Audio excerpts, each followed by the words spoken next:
எண்ணம் சொல்லாகும், சொல் செயலாகும். அதனால் நல்லதே எண்ணுவோம், நல்லதே நடக்கும். அனைவருக்கும் வணக்கம். நான் உங்கள் ஜோதிடர் ஐஸ்வர்யா மஞ்சுளா தேவி. நம்ம வாழ்க்கையில் நம்ம எல்லாரும் ஆசைப்படுற விஷயம், ஏதாவது ஒரு திடீர் அதிர்ஷ்டம் நம்மளுக்கு கிடைச்சதுன்னா நல்லா இருக்குமே. இப்போ நம்ம ரோட்டில் போயிட்டுருக்கோம், ஒரு மூட்டை பணம் கிடைச்சுன்னா என் வாழ்க்கையே மாறிடும். இது ஒவ்வொருத்தருக்குடைய இருக்கக்கூடிய ஆசைகள். அப்போ எல்லாருக்கும் அந்த அதிர்ஷ்டம் கிடைச்சிருமா? இப்போ நம்ம பார்ப்போம் பேப்பரில், யாருன்னே தெரியாது, எப்போ ஒரு நாள் லாட்டரி டிக்கெட் வாங்கியிருப்பாங்க, அவங்களுக்கு 50 கோடி பரிசுன்னு போட்டிருப்பாங்க. ஒரு ஆட்டோ டிரைவராக இருப்பாங்க, அடுத்த நிமிஷம் பார்த்திங்கன்னா ஒரு பெரிய கோடீஸ்வரர் ஆயிடுவாங்க. அப்போ அந்த மாதிரி ஒரு அதிர்ஷ்டம் எப்படி கிடைக்குது? அவனுக்கு நம்மளுடைய ஜாதகம் சப்போர்ட் பண்ணணும் அல்லவா?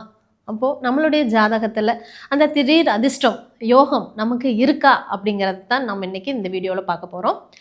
திடீர் அதிர்ஷ்டம் அப்படிங்கிறது 8ஆம் பாவகம்.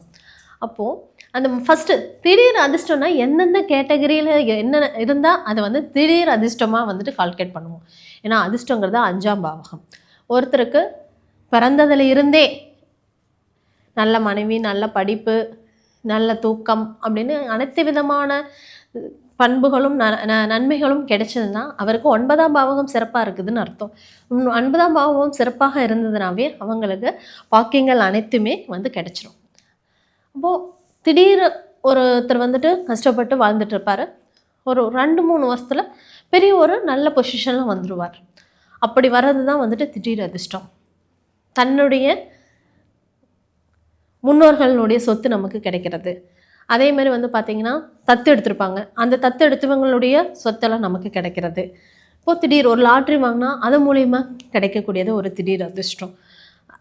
பணம் கண்டெடுக்கிறது, அது மாதிரி விஷயங்களெல்லாம் எதிர்பாராத விதமாக கிடைக்கக்கூடிய விஷயங்கள் அனைத்துமே திடீர் அதிர்ஷ்டம். இந்த திடீர் அதிர்ஷ்டம் இந்த விஷயங்கள் எல்லாமே நடக்குதுன்னா அதுக்கு 8ஆம் பாவகம் நமக்கு சப்போர்ட் பண்ணணும். அப்போது அந்த 8ஆம் பாவக அதிபதியோட சுப கிரகங்கள் சம்பந்தப்படும் பொழுதும் உங்களுக்கு திடீர் அதிர்ஷ்டம் ஏற்படும். 2வது ரூல், அந்த 8ஆம் அதிபதி சுபர்களுடைய வீட்டில், இப்போ நான் ஆல்ரெடி நிறைய வீடியோ சொல்லிட்டு வந்திருக்கேன். சுபர்னா சுக்கிரன், புதன், குரு, இதெல்லாம் சுபர்கள். அந்த சுபர்கள் வளர்பிறை சந்திரன். இப்போ அந்த சுபர்களுடைய வீட்டில் 8ஆம் அதிபதி அமர்ந்திருந்த காலத்திலும் உங்களுக்கு திடீர் அதிர்ஷ்டம் ஏற்படும். அதே மாதிரி 8ஆம் அதிபதியோட சுப கிரகங்கள் 2-3 சுப கிரகங்கள் சேர்ந்து இருந்தாலும் உங்களுக்கு திடீர் அதிர்ஷ்டம் ஏற்படும். அப்போ அந்த திடீர் அதிர்ஷ்டம் இப்போ ஃபார் எக்ஸாம்பிள் மகர லக்கணமாகி அந்த மகர லக்கணத்திற்கு 8ஆம் அதிபதி யார்? சூரியன். அந்த சூரியன் அங்கே சிம்ம வீட்டிலே ஆட்சியோடு இருக்கிறார், கூட புதன் இருக்கிறார். அந்த மகர லக்கணத்திற்கு 12ஆம் அதிபதிங்கிற குரு, அவரும் சுபகிரகம். அவர் தனுஷில் 12ஆம் வீட்டில் உங்களுக்கு ஆட்சி பலத்தோடு இருக்கிறார். அப்படின்னா பாருங்கள், சுக்கிரன், புதன், குரு 3 சுப கிரகங்கள். அதிலே நான் சொல்லியிருக்கேன், சூரியன் பாதி சுபர் பாதி அசுபர். அப்போது 3 கிரகங்கள் சுப கிரகங்கள்.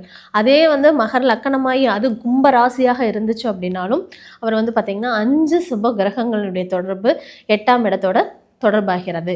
அப்போது இந்த அமைப்பு இருக்கும் ஜாதக அமைப்பிற்கு திடீர் அதிர்ஷ்டம் நிச்சயமாக வாய்ப்பு உண்டு. அப்போது அந்த திடீர் அதிர்ஷ்டம் இந்த அமைப்பு இருந்தாவே அவங்களுக்கு கிடைக்குமா அப்படின்னா, அந்த சூரியனுடைய தசாபுத்தி காலங்களிலோ அல்லது சுக்கரனுடைய தசாபுத்தி காலங்களிலோ, புதனுடைய தசாபுத்தி காலங்களிலோ, குருவோட தசாபுத்தி காலங்களிலோ, சந்திரனுடைய தசாபுத்தி காலங்களிலோ அந்த திடீர் அதிர்ஷ்டம் ஒரு லக்கு ஏற்படும். அல்லது கோச்சார கிரகங்கள் அந்த 8ஆம் இடத்தோடு தொடர்புடையும் பொழுது, சுப கிரகங்கள் தொடர்புடையும் பொழுது அவங்களுக்கு ஒரு லக் ஏற்படும். அதே 8ஆம் இடம்னா திடீர் அதிர்ஷ்டம் மட்டும் கிடையாது, எப்பவுமே ஒரு இதில் ப்ளஸ்ஸும் இருக்கும் மைனஸும் இருக்கும். அப்போ திடீர் அதிர்ஷ்டம் இருந்ததுன்னா அதேமாரி திடீர் இழப்பு ஏற்படும். அப்போ எப்போ திடீர் அதிர்ஷ்டம் ஏற்படும், அப்போ யாருக்கு திடீர் இழப்பு ஏற்படும்னா, நம்ம சொல்லுவோம், சொன்னிட்டா நீங்கள் பார்த்தோன்னே இல்லை 8ஆம் இடத்துல எனக்கு இத்தனை கிரகங்கள் இருந்தது ஏன்னா எனக்கு லாஸ். அப்போது அந்த 8ஆம் இடத்தோடு பாவ கிரகங்கள், அதிக பாவ கிரகங்கள் தொடர்புடையும் பொழுது அவர்களுக்கு லாஸ் ஏற்படும். அந்த திடீர் அதிர்ஷ்டம் என்னவா மாறும்? விரயமாக மாறும். அதனால் சுப கிரகங்கள் தொடர்புடையதா இல்லை பாவ கிரகங்களுடைய தொடர்புடையதா அப்படிங்கிறது வந்துட்டு நாம் கவனமாக கையாள வேண்டும்.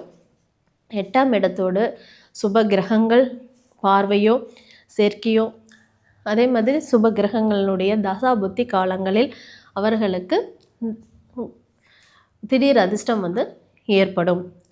ஒவ்வொருத்தருடைய ஜாதகத்திலையுமே திடீர் அதிர்ஷ்டம்ங்கிறது வந்துட்டு ஒரு மறைந்து கிடைக்கக்கூடிய ஒரு புதையல் மாதிரி.